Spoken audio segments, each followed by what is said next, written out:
Hello hello. ಹಾಂ ಹೇಳಪ್ಪ, ನಾನು ನೋಡಿಲ್ಲ, ಫೋನ್ ನೋಡಿಲ್ಲ. ಹಾಂ ಹೇಳಿದ್ನಲ್ಲ, ಬಾ ನೀನು ಯಾವಾಗಾದರೂ ಬಾ, ರೆಡಿ ಇದ್ದಾರೆ ಅಂತ. ಅದೇ ಅಷ್ಟು ದುಡ್ಡು ಕೊಡಂಗಿದ್ರೆ ಮಾತ್ರ. ನಾನು ಹೇಳಿರೋ ಅಷ್ಟು ದುಡ್ಡು ಕೊಡಬೇಕು. ಹಾಂ ಸರಿ ಸರಿ ಸರಿ ಆಯಿತು, ಅಷ್ಟು ಕೊಡುಮಂತೆ. ಇವಾಗ ಹುಡುಗಿ ಮಾತ್ರ ಸೂಪರಾಗಿದ್ದಾಳೆ. ನೀನು ಎಷ್ಟೊತ್ತು ಬೇಕಾದ್ರೂ ಇರೋ ಅವಳ ಜೊತೆ. ಒಟ್ಟಿನಲ್ಲಿ ದುಡ್ಡು ಕೊಡಬೇಕು. ಫಸ್ಟ್ ದುಡ್ಡು ಕೈಯಲ್ಲಿಟ್ಟು ಆಮೇಲೆ ನೀನು ಮುಂದಿನ ಕೆಲಸ. ನಾನಿದ್ದೀನಿ ಅದಕ್ಕೆಲ್ಲಾನ, ಸರಿನಾ? ಒಟ್ಟಿನಲ್ಲಿ ಫಸ್ಟ್ ನನ್ನ ಹತ್ರ ದುಡ್ಡು. ಸರಿ ಆಯ್ತಪ್ಪ, ಬಂದುಬಿಡು. ಹುಡುಗಿ ಮಾತ್ರ ಸೂಪರಾಗಿದ್ದಾಳೆ. ಜೀವಿತ ಅಂತೇಳಿ ಅವಳ ಹೆಸರು. ನೀನು ಯಾರಾದರೂ ಇದ್ದರೆ ಹೇಳು, ನಿಮಗೆ ಬೇಕಾದರೆ ಬಂದು ಹೋಗೋಕ್ಕೆ. ಒಟ್ಟಿನಲ್ಲಿ ನಾನು ಹೇಳ್ದಂಗೆ ಕೇಳ್ತಾಳೆ ಹುಡುಗಿ. ಹಿಂಗೆ ಪಾಪ ಯಾರೋ ನನಗೆ ಪರಿಚಯ ಆಗಿದ್ದಾರೆ, ನಾನು ಹೇಳ್ದಂಗೆ ಕೇಳ್ತಾರೆ. ಸರಿ ಆಯಿತು ಬಾ. ಒಟ್ಟಿನಲ್ಲಿ ಅಮೌಂಟ್ ತಗೋಬಾ. ಹಾಂ ಸರಿ ಸರಿ ಆಯಿತು. ಕಳಿಸ್ಬಿಡು, ಫೋನ್ಗೆ ಕಳಿಸ್ಬಿಡು ಅಮೌಂಟ್. ಸರಿ ಆಯಿತು, ಹಾಕಿ ಫೋನ್ ಮಾಡು. ಜೀವಿತನಿಂದನ ಚೆನ್ನಾಗಿ ದುಡ್ಡು ಮಾಡ್ಕೊಂತೀನಿ ನಾನು. ಜೀವಿತನ ಕರ್ಕೊಂಬಂದು ಹೆಂಗೆ ಅಂದರೆ, ನನಗೆ ಪರಿಚಯ ಇರೋ ಅಂಥವ್ರೆಲ್ಲ ನಾನು ದುಡ್ಡು ಹಾಕಿಸ್ಕೊಬಿಟ್ಟು ದುಡ್ಡು ಇಸ್ಕೊಂಡು ಅವ್ರ ಹತ್ರ ಜೀವಿತನ ಕಳಿಸೋದು. ಅವಳಿಗೂ ಸ್ವಲ್ಪ ಅಮೌಂಟ್ ಕೊಡೋದು, ಅವಳಿಗೊಂದು ಸ್ವಲ್ಪ ಕೊಡೋದು, ನಾನೊಂದು ಸ್ವಲ್ಪ ಇಟ್ಕೊಳ್ಳೋದು. ನನಗೂ ದುಡ್ಡಾಗುತ್ತೆ, ಅವಳಿಗೂ ದುಡ್ಡಾಗುತ್ತೆ. ಇವಾಗ ಅವಳಿಗೆ ಯಾರೂ ಇಲ್ಲ, ಹೇಳೋರು ಕೇಳೋರು ಯಾರೂ ಇಲ್ಲ. ಈಗ ಅವರಪ್ಪ ಅವರಮ್ಮ ಯಾರೂ ಮಾತಾಡ್ಸಲ್ಲ ಅವಳನ್ನ, ಅವ್ರ ಅಣ್ಣ ಸಮೇತ ಯಾರೂ ಮಾತಾಡ್ಸಲ್ಲ. ಅದಕ್ಕೆ ಅವಳನ್ನ ಇಟ್ಕೊಂಡು ಚೆನ್ನಾಗಿ ದುಡ್ಡು ಮಾಡ್ಕೋಬೋದು ನಾನು. ನಾನು ಅದಕ್ಕೆ ಆ ಥರ ಯೋಚನೆ ಮಾಡಿದ್ದೀನಿ. ನನಗೂ ದುಡ್ಡಾಗುತ್ತೆ, ಅವಳಿಗೂ ದುಡ್ಡು ಕೊಡೋದು.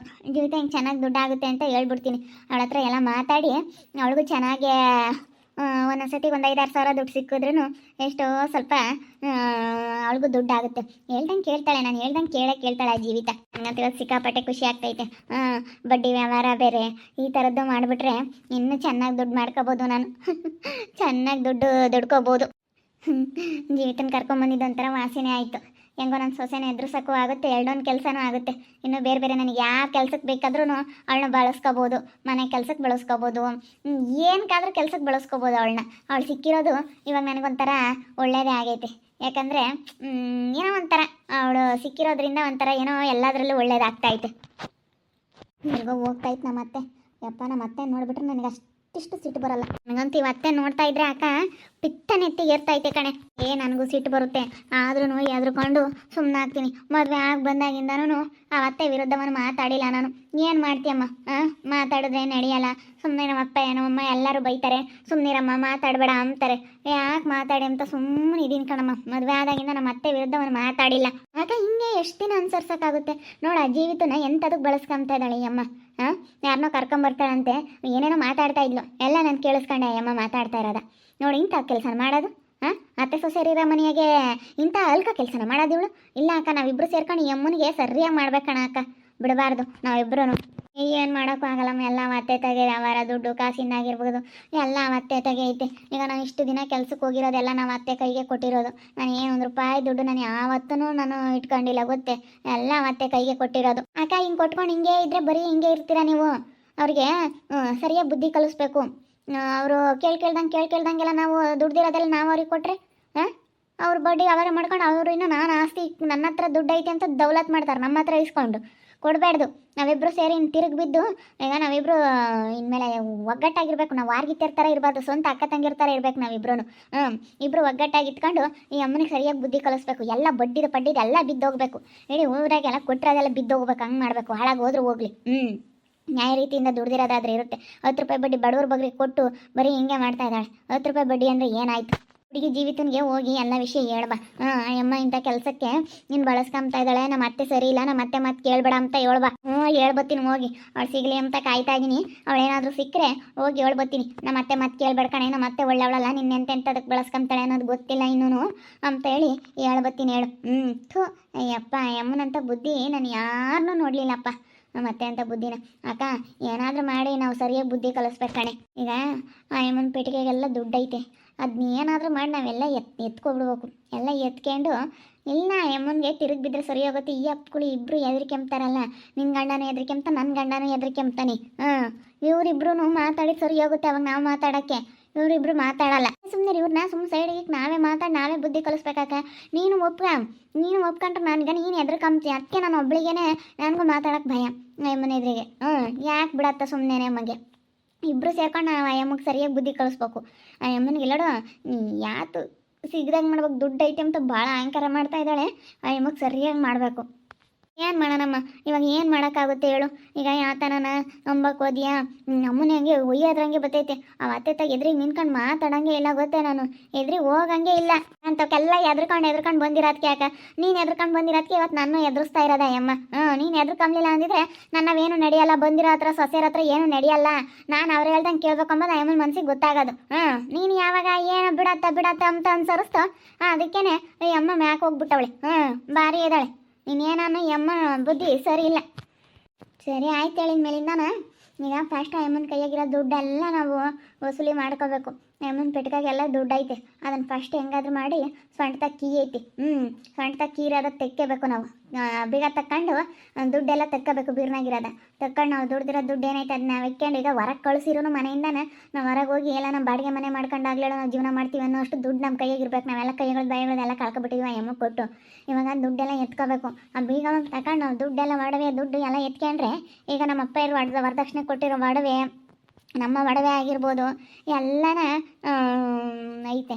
ಅದಕ್ಕೇ ನಾವು ಅದನ್ನು ಎಮ್ಮಂಗೆ ಏನನ್ನ ಮಾಡಿ ಬೀಗ ಇಬ್ಬರು ಎತ್ಕೋಬೇಕು. ಇಬ್ಬರು ಬೀಗ ಎತ್ಕೊಂಡು ಎಮ್ಮ ಸರಿಯಾಗಿ ಬುದ್ಧಿ ಕಲಿಸ್ಬೇಕು ಕಣೆ.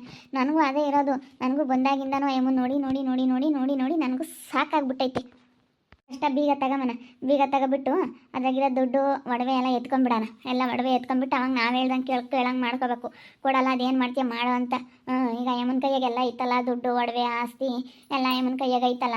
ಅದಕ್ಕೆ ಈಗ ನಾವೇನೋ ಮಾತಾಡೋಕ್ಕಾಗಲ್ಲ. ಇವತ್ತು ದುಡ್ಡು ಆಗ್ಲೇಳು. ಸಾಕು, ಆಸ್ತಿದು ಹೆಂಗೋ ಎಲ್ಲೂ ಹೋಗಲ್ಲ, ಬಂದೇ ಬರುತ್ತೆ. ಒಡವೆ ದುಡ್ಡು ಏನೈತೆ ಅದನ್ನು ನಾವು ಎತ್ಕೊಬಿಡ್ಬೇಕು. ಅದನ್ನ ಎತ್ಕೊಂಡು ನಾವು ಹೆಂಗೋ ಇರಬೇಕು. ಇನ್ನು ಬಡ್ಡಿ ಕೊಡೋರಿಗೆಲ್ಲ ದುಡ್ಡು ಯಾರು ಇಸ್ಕೊಂಡಾರ ಅವ್ರಿಗೆಲ್ಲ ಕೊಡಬೇಡ್ರಿ ಅಂತಲೇ ಹೇಳ್ಬೇಕು. ಬಡ್ಡಿ 10 ರೂಪಾಯಿ ಬಡ್ಡಿ ಕೊಟ್ಟು ಎಲ್ಲ ಹಾಳಾಗೋಗ್ತಾರೆ. ಪಾಪ ಬಡವ್ರ ಬಗ್ಗರಿಗೆ 10 ರೂಪಾಯಿ ಬಡ್ಡಿ ತಂದರೆ ನಾವು ಉದ್ಧಾರ ಆಗ್ತೀವ? ಉದ್ಧಾರ ಆಗಲ್ಲ. ಈಗ ತಗೊಂಬ್ಲಿ ಬಡ್ಡಿನ 2 ರೂಪಾಯಿ 3 ರೂಪಾಯಿ ಬಡ್ಡಿ ಅಂತ ತಗೊಂತಾರೆ. ನೀಯತ್ತಾಗಿ 2 ರೂಪಾಯಿ ಅಪ್ಪ ಹಳ್ಳಿ ಕಡೆ ಎಲ್ಲ ತಗೊಂಬೋದು. ಈ ಏಮನಷ್ಟು 10 ರೂಪಾಯಿ ಅಷ್ಟು ಮಾನ ಮರ್ಯಾದೆ ಇಲ್ದಂಗೆ ಬಡ್ಡಿ ಯಾರನ್ನ ತಗೊಂತಾರೆ. ಏನು ಮಾಡೋಕ್ಕಾಗುತ್ತೆ? ಎಮರ್ಜೆನ್ಸಿ ಅಂತ ಇಸ್ಕೊಂತಾರೆ. ಹೋಗಿ ತಿರ್ಗಂಗೆನೇ ಬಡವರು ಅಂಬಲ್ಲ ಏನಿಲ್ಲ. ಹೆಂಗೆ ಆಡ್ತಾಳೆ, ಒಂದು ತಿಂಗಳು ಬಡ್ಡಿ ಕೊಡಲಿಲ್ಲ ಅಂದರೆ ನಮ್ಮ ಅತ್ತೆ ಬುದ್ಧಿ ಸರಿನೇ ಇಲ್ಲ. ನನಗಂತೂ ನಮ್ಮ ಅತ್ತೆ ಮಾಡೋದ ನೆನೆಸ್ಕೊಬಿಟ್ರೆ ಅಷ್ಟಿಷ್ಟು ಕೋಪ ಬರೋಲ್ಲ ಕಣಕ್ಕ. ನೀನೇನೇನು ಈ ಅಮ್ಮ ಇವಾಗ ಇಂಥ ಬುದ್ಧಿ ಮಾಡ್ತಾ ಇರೋದೆಲ್ಲ ಆ ಜೀವಿತನಿಗೆ ಹೇಳ್ತೀನಿ. ಗಂಡಂತ ಕಾಪುರ ಮಾಡೇ ಫಸ್ಟು ನೆಟ್ಟಗೆ ಅಂತ. ಅವಳು ಹಂಗಾದ್ರೆ ಗಂಡನ ಬಿಟ್ಟವಳು ಏನು? ಗಂಡನ ಬಿಟ್ಟವಳೆ. ಗಂಡನ ಬಿಟ್ಟು ಅವಳು ಯಾರೂ ಇಲ್ಲ, ಅವ್ರು ಯಾರು ಮಾತಾಡ್ಸಲ್ಲ. ಅದಕ್ಕೇ ಇಂಥವೆಲ್ಲನ ನೋಡ್ತಾಳೆ. ಯಾರು ಮಾತಾಡ್ಸಲ್ವಲ್ಲ, ಇವಳಿಗೇನಾದರೂ ಮಾಡಿ ದುಡ್ಡು ಮಾಡ್ಕೋಬೋದು, ಇವಳಿಂದನ ಚೆನ್ನಾಗಿದ್ದಾಳಲ್ಲ ಹುಡುಗಿ ಅಂತ. ಇಂಥವೆಲ್ಲ ನಮ್ಮ ಅತ್ತೆ ಏನೇನೋ ಲೆಕ್ಕ ಆಗ್ತಾಳೆ. ಅಪ್ಪ ನಮ್ಮ ಅತ್ತೆ ಬುದ್ಧಿ ಸರಿನೇ ಇಲ್ಲ ಕಣೆ. ನಾವಿಬ್ಬರು ಸೇರಿ ಬುದ್ಧಿ ಕಲಿಸ್ಬೇಕಂದ್ರೆ ಇಬ್ಬರು ಒಂದಾದ್ರೇ ಬುದ್ಧಿ ಕಲ್ಸೋಕ್ಕಾಗೋದು. ಒಂದಾಗ ಬುದ್ಧಿ ಕಲ್ಸೋಣ ಸುಮ್ಮನೆ. ನಾನು ಎದ್ರಿ ಕೆಮ್ತಿದ್ದೆ, ಹೆಂಗೇನೆ ಮಾತಾಡೋಕೆ. ನಮ್ಮ ಅತ್ತೆ ಅಂದರೆ ಸಾಕು ಗಡ ಗಡ ಗಡ ಗಡ ಗಡ ನಡುಗ್ತಿದ್ದೆ. ಅಯ್ಯಪ್ಪ ಏನು ಅಂಬ್ತೈತೋ ಏನೋ, ಏನು ಮಾಡುತ್ತೋ ಏನೋ ಅಮ್ಮಂಗೆ ಆಗೋದು. ನೀನು ಸ್ವಲ್ಪ ಎದ್ರಕಮಲ ಕಣೆ, ಧೈರ್ಯವಾಗಿರ್ತೀಯ ಶಕ್ಕು. ಮತ್ತೆ ಎದ್ರಕಮಕ್ಕೆ ಹೋಗ್ಬಾರ್ದು. ಎದ್ರಕಂಡ್ರೆ ಎದುರಿಸ್ತಾರೆ ಇವಾಗಿನ ಕಾಲದಾಗೆ. ಎದ್ರಕಮಕ್ಕೆ ಹೋಗ್ಬಾರ್ದು. ಅಮ್ಮನಿಗೆ ಯಾಕೆ ಎದ್ರಕೋಬೇಕು? ಅಮ್ಮ ಮಾಡ್ತಾ ಇರೋದು ಎಂಥ ಕೆಲಸ? ಏನಾದರೂ ಒಳ್ಳೆ ಕೆಲಸ ಮಾಡ್ತಿದ್ರೆ ಬಿಡಪ್ಪ, ನಮ್ಮ ಅತ್ತೆ ಒಳ್ಳೆ ಕೆಲಸ ಮಾಡ್ತಾ ಇದ್ದಾಳೆ ಅನ್ಬೋದಾಗಿತ್ತು. ಅವಳು ಮಾಡ್ತಾ ಇರೋದು ನೋಡಿದ್ರೆ ಕಂತ್ರಿ ಕೆಲಸ. ಅಂಥ ಕೆಲಸಕ್ಕೆ ಅಮ್ಮನ ಯಾರನ್ನ ಇದು ಮಾಡ್ತಾರ? ಅಯ್ಯೋ, ಅಮ್ಮಂಗೆ ಯಾರು ಎದ್ರಕಮಲ್ಲ. ನಾನೇನು ಎದ್ರಕಮಲ್ಲಪ್ಪ. ಸರಿಯಾಗಿ ಅಂಬ್ತೀನಿ. ಅಮ್ಮಂಗೆ ಮುಲಾಜ್ ಕೇಳಲ್ಲ ತಾಡಿ. ನಿನ್ನ ಸಪೋರ್ಟು ಇದ್ರೆ ಅಕ್ಕ ಇಬ್ಬರು ಸೇರಿ ಸರಿಯಾಗಿ ಎಮ್ಮ ಬುದ್ಧಿ ಕಲಿಸ್ಬೋದು. ಇವ್ರು ಗಂಡಸ್ರೇ ಬೇಡ, ನಾನು ನೀನು ಒಂದಾಗಣ. ನಾನು ಹೇಳಿದ್ರೆ ನೀನು ಎದ್ರಿ ಕೆಮ್ತಿದ್ದೆ ನೋಡಿ. ಇಂಥ ಕೆಲಸ ಎಲ್ಲ ಮಾಡ್ತಾ ಇದ್ದಾಳೆ ಮತ್ತೆ ಅಂದರೆ ನಾವು ಸುಮ್ಮನೆ ಇರಬೇಕೆ? ದುಡ್ಡಿಗಾಗಿ ಅವಳು ಏನು ಬೇಕಾದ್ರೂ ಮಾಡ್ತಾಳೆ. ನಾಳೆ ದಿನ ನೀನು ನನ್ನ ಸೊಸೆಯರ್ನು ಕಳಿಸ್ತೀನಿ ಅಂತಾಳೆ. ಬೇಕಾರೆ ದುಡ್ಡಿಗಾಗಿನ ಯಾರನ್ನ ದುಡ್ಡು ಕೊಡ್ತೀನಿ ಅಂದ್ರೆ ನಾನು ಸೊಸೆಯರ್ನು ಕಳಿಸ್ತೀನಿ, ನಿಮ್ಮ ಜೊತೆ ಕರ್ಕೊಂಡು ಹೋಗ್ರಿ ಅಂತಾಳೆ ನಮ್ಮ ಅತ್ತೆ. ದುಡ್ಡು ದುಡ್ಡು ದುಡ್ಡು ಅಂತ 50,000ಕ್ಕೆ 1 ಲಕ್ಷ ಕುಡ್ಕೋದು. ಅದನ್ನ 1 ಲಕ್ಷ ಯಾರಿಗಾನ ಬಡ್ಡಿ ಕೊಡೋದು. ಆ ಲಕ್ಷಕ್ಕೆ ಬಡ್ಡಿ ಬರೋದು ಇಸ್ಕೊಂಬೋದು. ಬಡ್ಡಿ ಬಡ್ಡಿ ಬಡ್ಡಿ ಜೋಡಿಸಿ ಬಡ್ಡಿ ಭಾಗ್ಯಮ್ಮ ಅಂತ ಊರಾಗೆಲ್ಲ ಹೆಸರು ಇಕ್ಕಿರೋದ್ಕೂ ಮ್ಯಾಕೆ ಹೋಗ್ಬಿಟ್ಟವಳೆ ಅವಳು. ಮತ್ತೆ ನೋಡೋದ್ರಲ್ಲ ವೀಕ್ಷಕರನ್ನ ಮತ್ತೆ ಪ್ಲಾನ್ ಏನು ಅಂತ. ಜೀವಿತನ ಯಾಕೆ ಕರ್ಕೊಂಬಂದಿರಬೇಕು? ನನ್ನ ಮಗುಗೆ ಮದುವೆ ಮಾಡ್ಕೊತೀನಿ ಅಂತ ನನ್ನ ಎದುರ್ಸಕ್ಕೆ ಅಷ್ಟೇ. ಮತ್ತೆ ಇನ್ನೂ ಒಳಗೆ ಬೇರೆ ಇನ್ನೊಂದು ಐಡಿಯಾನೇ ಐತೆ, ಬೇರೆ ಇನ್ನೊಂದು ಪ್ಲಾನೇ ಮಾಡ್ಕೊಂಡಿದ್ದಾಳೆ ನಮ್ಮ ಅತ್ತೆ. ಅಲ್ಲ ನೋಡ್ರಿ, ಚೆನ್ನಾಗಿದ್ದಾಳೆ ಅನ್ನೋ ಒಂದು ಕಾರಣಕ್ಕೋಸ್ಕರ ದುಡ್ಡು ಮಾಡ್ಕೋಬೋದು. ಚೆನ್ನಾಗಿದ್ದಾಳೆ, ಒಳ್ಳೆನೇ ಚೆನ್ನಾಗಿ ದುಡ್ಡು ಆಗುತ್ತೆ ಅಂತ ಎಂಥ ಪ್ಲಾನ್ ಮಾಡೋಳು ನಮ್ಮ ಅತ್ತೆ. ಅದಕ್ಕೆ ನಾನು ನಮ್ಮ ಅಕ್ಕ ಮುಂದಾಗ್ಬಿಟ್ಟು, ಅಕ್ಕ ನಾವಿಬ್ಬರು ವಾರ್ಗಿತಿ ಏನಾರ ಅನ್ನಂಗೆ ಇರಬಾರ್ದು, ಅಕ್ಕ ತಂಗಿರು ಅನ್ನಂಗಿದ್ದು ಬುದ್ಧಿ ಕಲಿಸ್ಬೇಕಣಕ್ಕ ಅಂತೇಳಿ ನಾವಿಬ್ಬರು ಸೇರಿ ಮಾತಾಡ್ಕೊಂಡಿದ್ದೀವಿ. ಇವಾಗ ನಮ್ಮ ಅತ್ತೆ ಹತ್ರ ಇರೋ ಫಸ್ಟ್ ದುಡ್ಡು ಒಡವೆಲ್ಲ ನಾವು ಎತ್ಕೊಬಿಡ್ಬೇಕು. ಎತ್ಕೊಂಡು ಅದನ್ನೆಲ್ಲ ನಮ್ಮ ಕೈಗೆ ಬಂದಾದಮೇಲೆ ಆ ಎಮ್ಮನ ಆಟ ಆಡಿಸ್ತೀವಿ ನೋಡ್ರಿ. ನಮ್ಗೆ ಎಷ್ಟು ಆಟ ಆಡಿಸೋಣ ಅದ್ರ 2ರಷ್ಟು ಆಟ ಆಡಿಸ್ತೀವಿ. ನೋಡ್ತಾ ಇರಿ, ನೆನೇನಾಗ್ಬೋದು ಅಂತ ಮುಂದಿನ ಭಾಗದಲ್ಲಿ ನೋಡ್ತಾ ಇರ್ರಿ. ಹಾಗೆ ವಿಡಿಯೋ ಬಗ್ಗೆ ನಿಮ್ಮ ಒಪಿನಿಯನ್ನ ಕಮೆಂಟ್ ಮಾಡಿರಿ. ಹಾಗೆ ವಿಡಿಯೋ ಎಷ್ಟ ಆಗಿದೆ ಲೈಕ್ ಮಾಡಿ, ಶೇರ್ ಮಾಡಿ. ಇನ್ನೂ ಯಾರು ನಮ್ಮ ಚಾನಲ್ ಸಬ್ಸ್ಕ್ರೈಬ್ ಮಾಡ್ಕೊಂಡಿಲ್ಲ ತಪ್ಪದೆ ಕೂಡಲೇ ಸಬ್ಸ್ಕ್ರೈಬ್ ಮಾಡ್ಕೊಳ್ಳಿ. ಓಕೆ ವೀಕ್ಷಕರೇ, ಧನ್ಯವಾದಗಳು.